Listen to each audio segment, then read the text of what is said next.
இன்று தந்தையர் தினம்.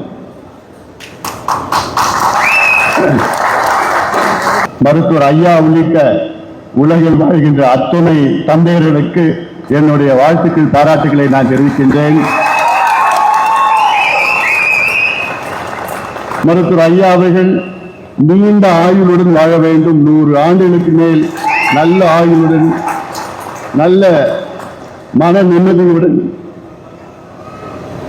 நல்ல உடல்நலத்துடன், மகிழ்ச்சியோடு வாழ வேண்டும். அது ஒரு மகனாக அது என்னுடைய கடமையும் கூட.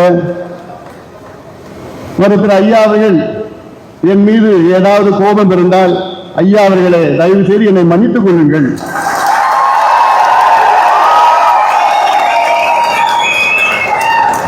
தந்தையிடம் மன்னிப்பு கேட்பது ஒரு பெரிதல்ல. அதே வேளையிலே ஐயா அவர்கள் 100 ஆண்டுகளுக்கு மேல் நல்ல மகிழ்ச்சியோடு வாழ வேண்டும்.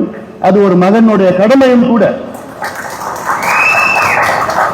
ஐயா அவர்கள் 10 ஆண்டுகளுக்கு முன்பு ஐயாவுக்கு பைபாஸ் நடந்தது. இன்னைக்கு ஐயாவுக்கு சுகர், பிபி எல்லாமே இருக்கு.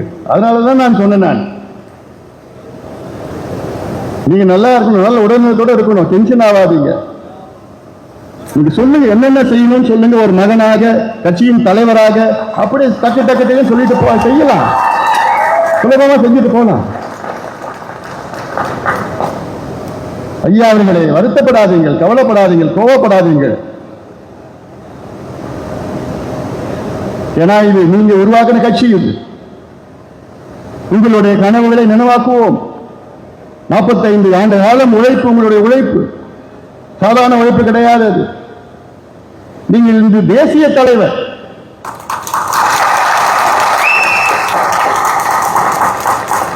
கடந்த ஆண்டு பாரத பிரதமர் மோடி அவர்கள் வந்து சொன்ன வார்த்தையில் என்னால் மறக்க முடியாது.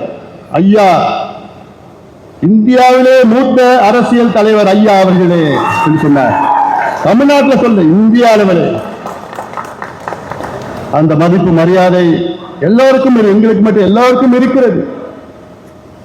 ஆக இந்த தந்தையர் தினத்தில் அன்று உலகில் வாழ்கின்ற அத்துணை தந்தையர்களுக்கும் என்னுடைய வாழ்த்துக்கள், பாராட்டுக்களை தெரிவித்து, இந்த நிகழ்ச்சியை மிக சிறப்பாக அர்ப்பணிப்போடு இங்கே செயல்பட்டுக் கொண்டிருக்கின்ற அனைத்து நிர்வாகிகளுக்கும் என்னுடைய மனமார்ந்த வாழ்த்துக்களை, பாராட்டுக்களை நான் தெரிவித்து நன்றியோடு விடைபெறுகின்றேன். நன்றி.